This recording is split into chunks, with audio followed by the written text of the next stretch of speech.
Buenas tardes a todos, ¿cómo están? Hoy estamos presentando una nueva emisión de Estrategia y Liderazgo. Mi nombre es Horacio Ferraro, director de IESUTIC, y Gustavo Pícola, coach ejecutivo, nos acompaña. ¿Cómo estás, Gustavo? Hola, Horacio, buenas tardes a toda la audiencia. Un gusto volver a estar contigo en este programa. Bueno, muchas gracias, Gustavo, por tu presentación. Hoy vamos a tratar un tema que tiene que ver justamente con el rubro asegurador y queremos conocer sobre la actualidad, cómo se desenvuelve en este tiempo de pandemia, en el cual ha tenido diferentes cambios y evolución. Para lo cual hemos convocado a Eduardo Nakayama. Él es director gerente general de aseguradora paraguaya SAECA. Buenas tardes, Eduardo, ¿cómo estás? Muy buenas tardes, Horacio, Gustavo, un placer estar en contacto con ustedes y con toda la audiencia de TV 5 Días. Bueno, muchas gracias, Gustavo, por estar con nosotros. Realmente es un gusto. Nosotros siempre convocamos a los referentes y líderes de los sectores para conocer cómo está la actividad, porque todas las actividades están relacionadas y bueno, más teniendo en cuenta el sector seguros, que es un soporte para toda la actividad. Pero antes de comenzar con el tema específico que tenemos hoy, Gustavo Pícola tiene una pregunta para hacerte. Sí, Eduardo, normalmente hacemos una pregunta para conocer al líder, más allá del tema que nos incumbe, digamos. La pregunta es, ¿cuáles son esas cosas, esos hitos, esas cosas que has aprendido durante tu vida que te marcaron como para ser el profesional que sos hoy? Bueno, realmente como hablábamos fuera de cámara con Horacio, ¿verdad? Son creo que muchos hitos los que amoldan a uno a convertirse en lo que uno es, ¿verdad? Yo soy hijo póstumo mi padre falleció cuando mi madre estaba embarazada de mí, entonces yo no llegué a tener esa figura paterna, pero de todas formas siempre, digamos, me gustó manejarme por derecha, como se dice, ¿verdad? Y posteriormente, cuando me volví papá a los 18 años, ¿verdad?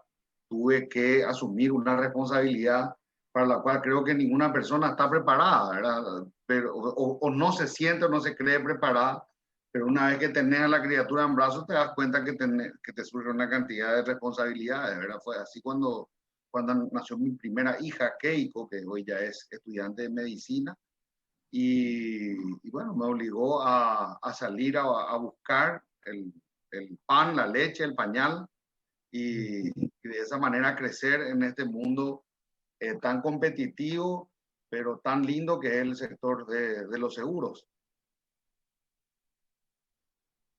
Qué bueno, ¿no? Esto que decís, porque es como decís, ¿no? No hay ninguna universidad que nos enseñe a ser padres. Y aprender a ser padres se aprende haciendo, ¿no?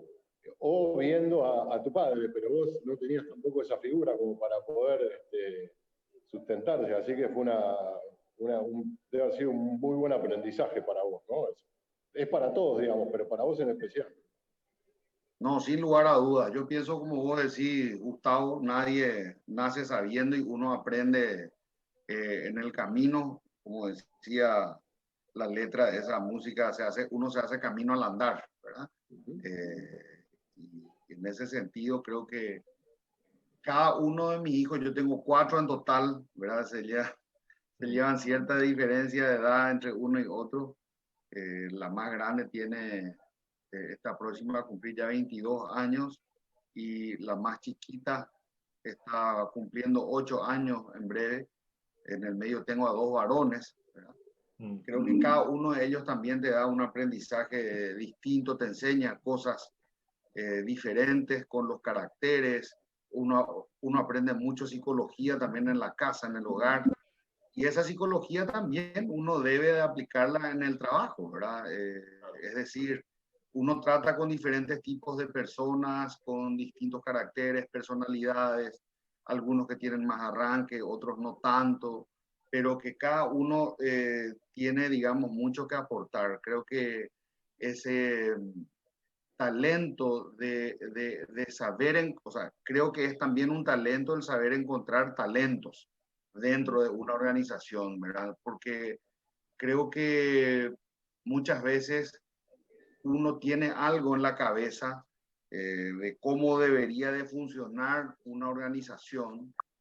Y la solución no está en llegar y sacarlo a todos a la calle y armar el equipo como uno quiere que funcione o como uno tiene en la mente que debería de funcionar. Y uno encuentra excelentes equipos en cualquier empresa. Uno tiene que saber trabajar con el material humano o con los recursos humanos que uno tiene, ¿verdad? Y esa también fue una gran experiencia en esta última compañía que estoy trabajando, ¿verdad? En Aseguradora Paraguaya.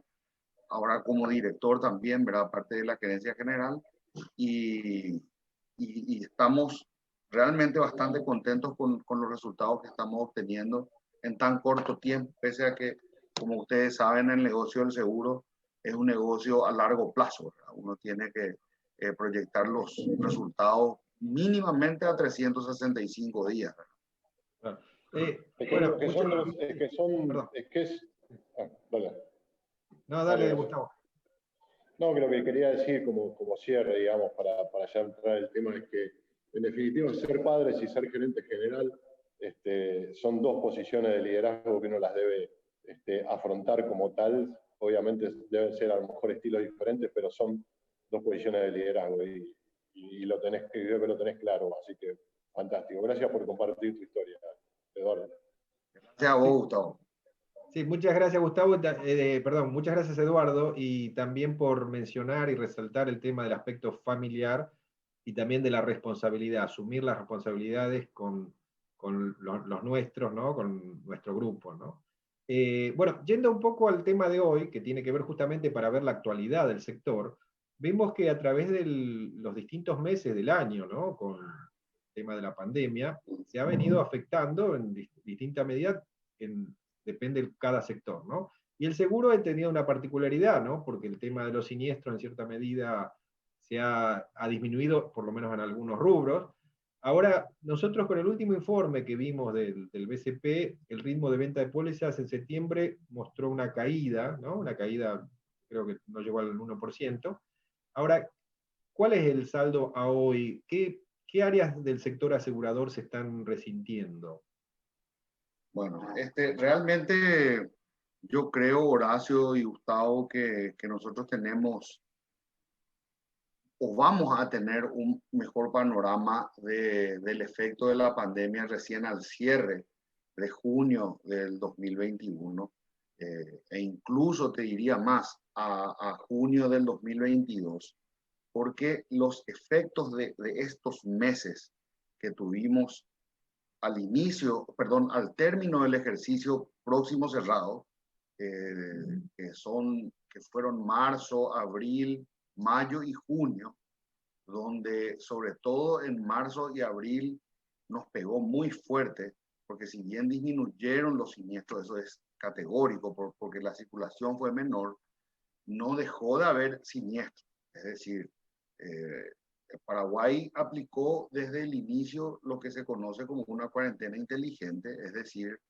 que todo lo que era logística, abastecimiento, nunca tuvimos problemas de desabastecimiento de alimentos, de combustible, etcétera, pero sí una disminución tremenda en el movimiento de la gente, porque solamente algunos sectores podían moverse. Nosotros estábamos incluidos dentro de ese sector, de los que podían moverse, de los que tenían que prestar obligatoriamente servicios, por más que lo hiciéramos por cuadrillas o cuidándonos.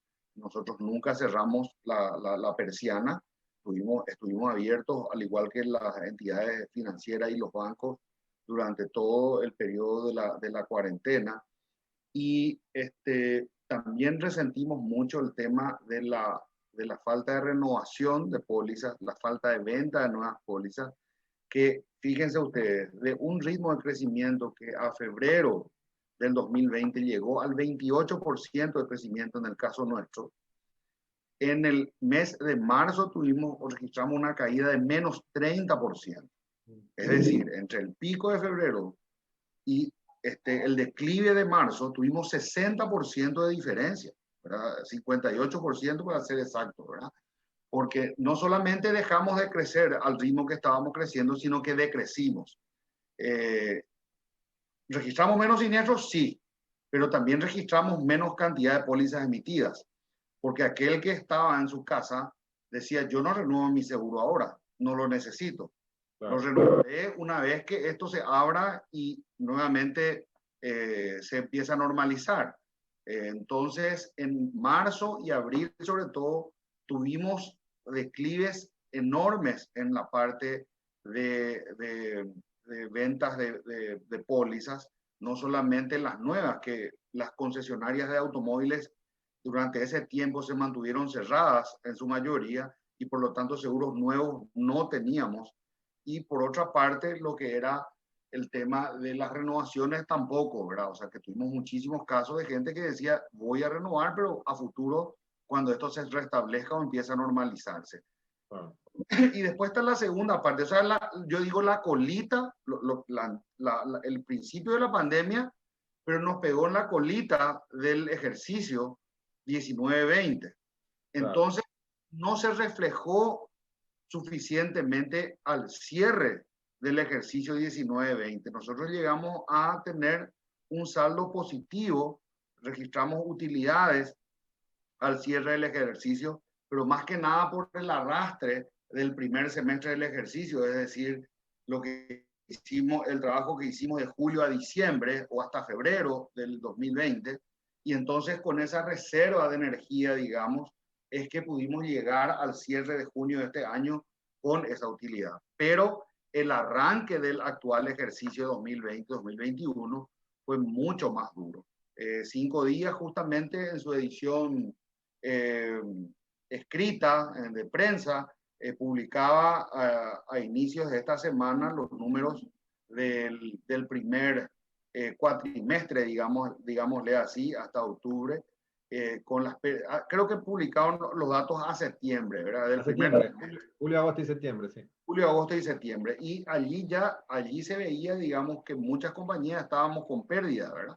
Y esa pérdida es el arrastre ya de lo que veníamos sufriendo de la segunda mitad del ejercicio anterior, que pegó prácticamente en un 80% en pandemia, es decir, marzo, abril, mayo, junio, pegó directamente al semestre anterior y se ve reflejado en este arranque donde yo te diría que prácticamente el 100% de las compañías tuvimos pérdida técnica, ¿verdad? Muy pocas compañías han registrado alguna ganancia técnica, en el orden del 10% como máximo, ¿verdad? Sí, algunos han tenido, o los que han registrado ganancias fueron más bien ganancias financieras, ¿verdad?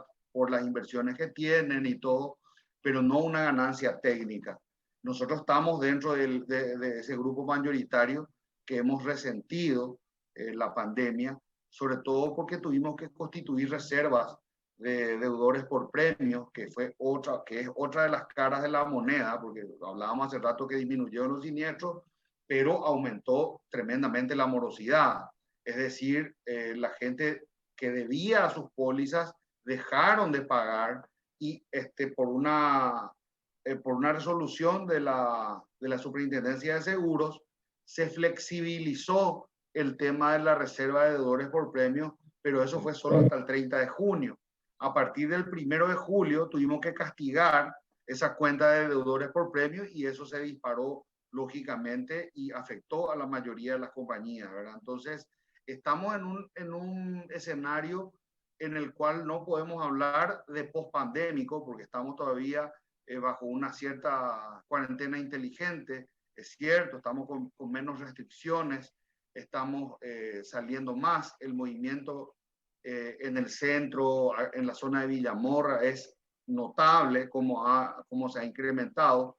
Pienso que eso va a seguir hasta diciembre. Esperemos que no tengamos un rebote y un rebrote también del tema de los casos positivos de COVID, ¿verdad? Porque lógicamente a medida que se van aumentando las aglomeraciones, claro, también eso afecta a la posibilidad de que aumenten los casos positivos, ¿verdad? Entonces, A pesar de que creo yo de que el gobierno en materia sanitaria ha hecho un buen trabajo, ¿verdad? No me refiero a las licitaciones que fueron muy criticadas y a la falta de ejecución presupuestaria del Ministerio de Salud, más bien a las medidas de cuarentena inteligente que se tomaron de forma muy temprana y que sin lugar a dudas ayudó a que no tengamos un escenario catastrófico como se vio en otros países, incluso aquí cerca, tanto en el Brasil como en la Argentina. Ahora te pregunto, Eduardo, bien vos decís que todavía no podemos tener, digamos, definitivamente un panorama para decir, bueno, si ha habido un cambio en el mix de los rubros, ¿no? Ponele. Pero se ve que, por ejemplo, hay distintos tipos de seguros. Tengo entendido que a lo mejor hay alguna clase de seguros que se está tomando más en detrimento de otros, o hay ya identificados algunos rubros. Sí, sí, sí, definitivamente todo lo que está relacionado al hogar, a la casa, ¿verdad? Es lo que ha tenido un repunte, ¿verdad? Por ejemplo, me contaban al inicio de la pandemia algunos amigos que tienen relación con empresas que hacen muebles o que venden electrodomésticos, que tuvieron un repunte impresionante en las ventas, ¿verdad? Porque como que la casa se convirtió en el PC de cada uno de nosotros, ¿verdad? O sea, en el búnker de cada uno. Y lo que antes no te dabas cuenta, que el sofá estaba un poco raído, que el tapizado estaba un poco estropeado o desgastado, entonces venía la esposa y decía, no, esto vamos a cambiar el tapizado o vamos a cambiar el mueble, la heladera no me funciona bien, la licuadora, necesito esto, necesito aquello. Entonces, en nuestro caso, hemos notado una mayor demanda en los seguros de hogar, por ejemplo, ¿verdad? La gente dice, bueno, yo me quedo en la casa, ahora me doy cuenta de que tenemos riesgo de que caiga rayo. Es como que la gente tomó más conciencia Claro. de que a la casa hay que cuidarla y hay que tener, digamos, acá en el Paraguay ustedes saben que a diferencia de la Argentina, que llegó a tener una economía de primer orden a principios del siglo XX, sobre todo, el tema de los seguros es algo cultural, es decir, está mucho más arraigado en la población argentina que en el caso nuestro, que es mucho más reciente. Si bien existen compañías de seguro desde principios del siglo XX, algunas de ellas subsidiarias de otras empresas argentinas, como el caso de la Franco Argentina, que fue posteriormente la que dio pie a la fundación justamente de la aseguradora paraguaya donde yo estoy, ¿verdad? Entonces, se tiene, digamos, mucha similitud en la legislación, que en el caso nuestro, los artículos del Código Civil que tratan del contrato de seguro son idénticos o copia de la ley 17418 de seguro de la República Argentina, pero culturalmente no tenemos esa misma cultura aseguradora. Es decir, acá es primero el auto, segundo la casa y último el seguro de vida. Generalmente en el mundo desarrollado es primero el seguro de vida, segundo el seguro de la casa y tercero el seguro del auto, ¿verdad? Entonces, esa inversión en la pirámide nosotros tenemos aún, ¿verdad? Pero creo que algunas de estas cuestiones que estamos viviendo hacen a que uno reflexione precisamente tanto sobre la vida como también sobre el hogar, ¿verdad? Y eso hace a que mucha gente también vaya tomando seguros relacionados al tema de la salud.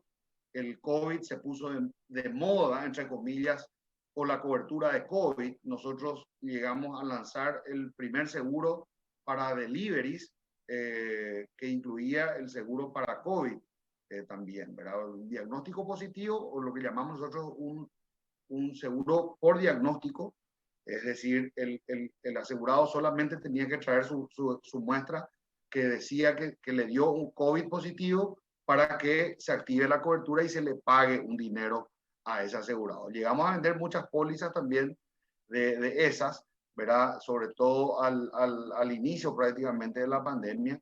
Y ahora tenemos algunos productos combinados, ¿verdad? Que combinan las coberturas de COVID con otras como el tema del seguro de hogar o el seguro de accidentes personales, otro tipo de productos que también estamos comercializando. Ahora estamos viendo la necesidad de la gente por el tema de los viajes, ¿verdad? Que también se va a empezar a exigir una cobertura de seguro internacional, ¿verdad? Y entonces estamos trabajando actualmente en ello porque se acerca el periodo de vacaciones, se acerca el periodo en que la gente va a empezar a ir inevitablemente a las playas brasileñas, sobre todo porque Uruguay ya habló o ya anunció el presidente uruguayo Lacalle Pou de que la temporada de verano en el Uruguay permanecerá cerrada este año. Por lo tanto, creo que tanto argentinos, en el caso que Argentina llegue a abrir sus fronteras, creo que ya hay también un calendario de apertura de algunos brokers y reaseguradores que están con oficinas en Buenos Aires me anunciaron que para inicios de diciembre estarían en Asunción. Entonces, eso habla ya de que hay un calendario también de apertura gradual de conectividad, tanto con los países vecinos como con el exterior. Paraguay ya lo hizo semanas atrás. Entonces, pienso que el tema del mayor flujo que vamos a tener de turistas va a ser hacia el Brasil y va a haber una cobertura mínima que va a exigir el Brasil seguramente para poder entrar y en el caso de los Estados Unidos y de Europa creo que se tienen otros límites y estamos trabajando actualmente en eso con empresas internacionales para poder prestar también ese servicio para los asegurados. Bueno, muchas gracias por comentarnos un poquito cómo ha evolucionado en todo este cambio de costumbres, ¿no? En cierta cambio de costumbres y necesidades, y como también mencionas, una reflexión sobre la situación, ¿no es cierto? Ahora bien, Gustavo, que tenías una pregunta. Sí, lo que quería preguntarle sobre el tema de estas firmas aseguradoras que están operando de manera ilegal, ¿no? Que el BCP alertó sobre que había detectado casi una decena de empresas aseguradoras. Si había alguna medida que se haya tomado respecto a estas firmas, ¿cómo siente que impactan en el negocio cuando empresas como estas operan sin control del regulador? ¿Qué nos puede decir sobre el tema? Bueno, yo pienso que las reglas del comercio internacional, porque la mayoría de las empresas, al menos un 70% se dedican a seguro de transporte, de estas que están inhabilitadas a operar, pero que operan, ¿verdad? El resto son seguros de personas, es decir, seguros de vida o seguros de salud, que están operando de forma ilegal en el Paraguay. Y eso sí es importante de destacar, ¿verdad? ¿Por qué hago esa diferenciación? Porque en el caso de los seguros de transporte, dependiendo de la manera en que uno contrata, internacionalmente, según los Incoterms o los International Commerce Terms, uno puede contratar FOB, que es Free On Board en el puerto de origen, por ejemplo, FOB Miami, como puede también contratar CIF Asunción, que es Cost, Insurance and Freight, o sea, costo, seguro y flete incluido. Entonces, en ese sentido, yo no veo problemas de que uno pueda contratar internacionalmente, ¿ok? Esa es siempre fue mi postura en relación a eso, ¿verdad? Ahora, a diferencia en el caso argentino, que sí tiene una ley que obliga a que todas las mercaderías que tienen como destino la Argentina tengan que tomar seguros en la Argentina. Nosotros esa legislación no tenemos. Entonces, en el caso de los seguros de transporte internacional, pienso que debería de verse. Si es que un seguro, si es que una modalidad CIF, no hay problema. Pero si es FOB, yo creo que sí hay que exigir de que se contrate en Paraguay con empresas paraguayas esas mercaderías. Y eso se facilitaría muchísimo con un control por parte de la aduana misma, ¿verdad? O sea, la aduana puede servirnos con el sistema Sofía y todo, con un convenio eventual que se pueda hacer con el sector asegurador para asegurar de que esas cargas estén aseguradas en compañías paraguayas, ¿verdad? Por otra parte, la otra cara de la moneda, que lo que estábamos hablando de los seguros de salud y los seguros de vida, yo pienso que con las leyes de adecuación fiscal que hemos tenido en las últimas décadas, sobre todo desde la implementación o entrada en vigencia del impuesto a la renta personal, otro impuesto que era absolutamente desconocido para el Paraguay, porque ustedes saben que aquí no se pagaba renta personal, se pagaba solo renta empresarial, se pagaba el IRASI, se pagaba el IRAGRO, se pagaba el IVA, ¿verdad? Porque estábamos más acostumbrados a pagar los impuestos indirectos, pero a partir de las leyes de adecuación fiscal y la implementación o entrada en vigor del impuesto a la renta personal, todas las personas necesitamos que nos facturen los servicios que estamos contratando, ¿verdad? Y eso creo que es algo importante, no solamente para el tema, para los seguros de personas y de salud y vida, sino también para los seguros de transporte. Porque uno no puede deducir de los impuestos algunas contrataciones que lo hace de manera internacional, ¿verdad? A diferencia de contratar a nivel nacional, que sí uno puede registrar esos movimientos, y aunque el seguro signifique apenas un 5% o un 10% del capital, definitivamente es mucho en relación a cuando uno tiene que hacer su declaración impositiva, ¿verdad? Pues si a uno le falta sustento documental de esas transacciones, va a tener que pagar un impuesto a la renta cuando en realidad tomó el servicio prestado, pero lo hizo afuera y no puede demostrar. Entonces creo que ese es un punto a favor que tenemos las compañías locales, ¿verdad? De poder facturar y que los clientes puedan presentar esas facturas ante la Subsecretaría de Estado de Tributación para deducir de sus impuestos. También otra arista importante, y me tocó representar a varias firmas paraguayas en el extranjero en carácter de abogado cuando tuvieron siniestros en el puerto de Buenos Aires, pero las pólizas estaban emitidas en Alemania. Entonces, la desventaja que tiene un comprador de estos productos de seguros que venden las empresas no autorizadas a operar en el Paraguay es que uno, ante un eventual siniestro, tiene que ir a litigar en el extranjero, en este caso en los foros de la Alemania Federal. Entonces, que tiene toda una cuestión legal distinta dependiendo de cuál estado se trate, ya se trate de Hannover o se trate de Baviera, se trate de la zona de Berlín, etcétera. Mira, tienen legislaciones distintas, las reglas son distintas también, dependiendo de si uno tomó las reglas de transporte internacional inglesas o las alemanas.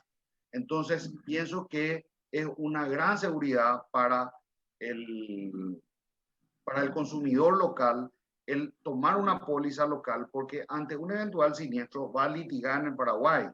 No va a necesitar contratar un abogado alemán para que pueda llevar adelante el caso, porque es un absurdo, ¿verdad? De lo que cuesta dinero. En aquel caso, recuerdo perfectamente, estoy hablando del año 2006 aproximadamente, ¿verdad? Que me cupo ir a Alemania, ¿verdad? Trabajé con un abogado alemán, ¿verdad? Y que nos ayudó a solucionar los casos, porque estas empresas estaban desesperadas y estaban dispuestas a recuperar lo que fuese con tal de no perder todo, ¿verdad? Entonces, Eduardo, estamos llegando al final, hemos llegado al final del programa, por lo cual, bueno, te queremos agradecer tu presencia y también el tema que nos has hablado y nos ha dado un amplio digamos, panorama del sector. Solo 20 segundos, perspectiva para el sector. De acá más. Bueno, en primer lugar, muchas gracias por la invitación, Horacio, Gustavo. Y yo pienso que el sector va a repuntar. Nosotros el primer trimestre sí lo tuvimos bastante negro, pero ya en octubre empezamos a levantar la cabeza. Estamos con crecimiento, ¿verdad? Y creo que eso se va a registrar nuevamente en noviembre y en diciembre, ¿verdad? Y espero que así siga en lo que vaya del primer semestre del año 2021, que va a ser el último semestre de nuestro ejercicio 2021. Bueno, muchísimas gracias, Eduardo. Realmente un placer haber contado contigo y esperamos que invitarte nuevamente para que nos brindes información sobre el panorama asegurador. Así que muchas gracias. Con mucho gusto, muchas gracias. Muchas gracias, Gustavo, y a nuestra audiencia le decimos hasta el próximo programa. Muchas gracias.